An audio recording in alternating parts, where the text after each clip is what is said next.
Hello, welcome to Oxford Heirlooms. Now today I'm doing some of the finishing touches on the dress.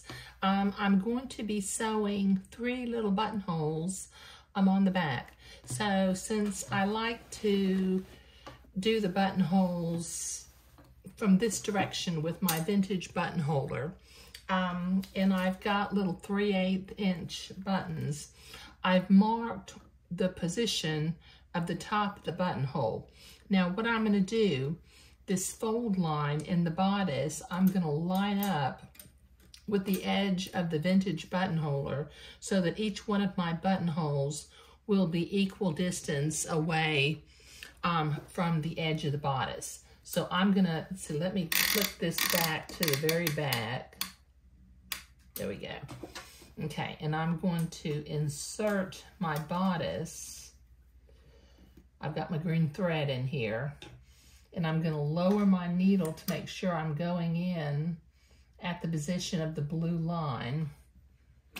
Drop my feed dogs, or drop the presser foot, and then I will begin to sew a buttonhole.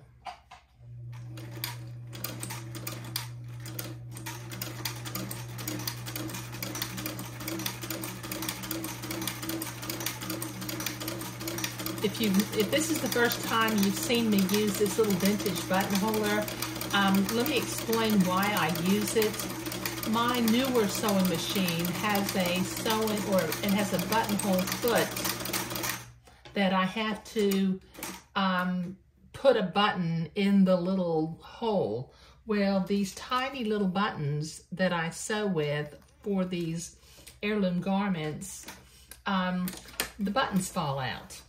So that's problematic for me. Okay, so that's one buttonhole.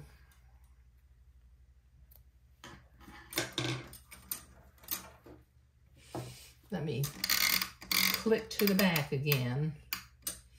And the nice thing about this old-fashioned buttonholer is that each button is, it's a pretty buttonhole, you know, to start with. And each buttonhole is exactly the same size, because this vintage buttonholer has a template that looks like this inside, and I've got my 3/8 inch template inside the vintage buttonholer, but it follows a little path, so each buttonhole turns out to be exactly the same size for me. Now let me line this up at the edge of the fabric, lower my needle so that I'm going in at the right position, and then I will start sewing my next buttonhole.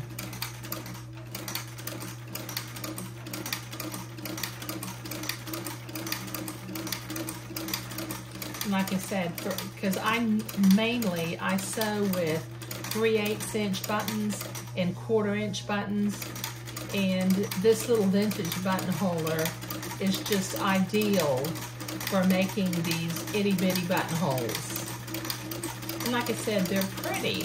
And since these are supposed to be heirloom, you know, one-day vintage garments, I like using the vintage buttonholer.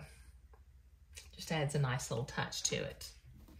Okay, one more buttonhole, and then I can get ready to sew my buttons on the other side.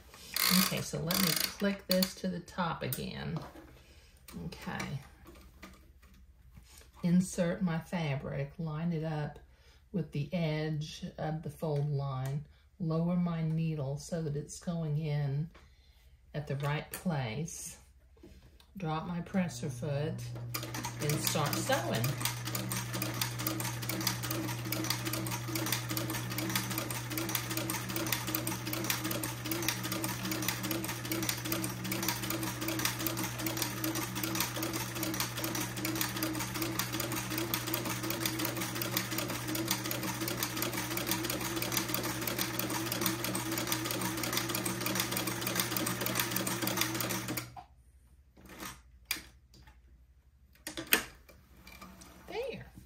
I've got 3 just absolutely beautiful little buttonholes.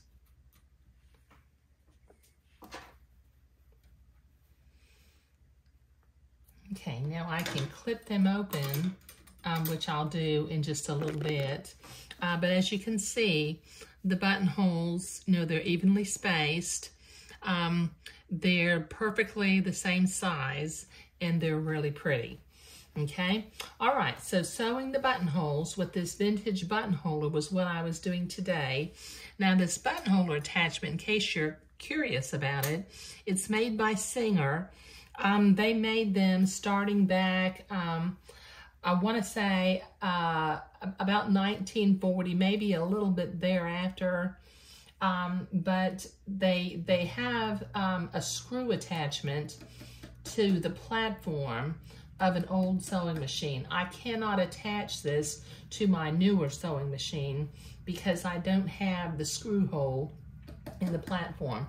But this turquoise machine that I have is a Singer 347 from the 1950s. And I keep this set up dedicated for making buttonholes and nothing else. Because this machine, it doesn't have a lot of fancy stitches. I can sew straight ahead and I can zigzag, but I don't have even one fancy stitch on this machine.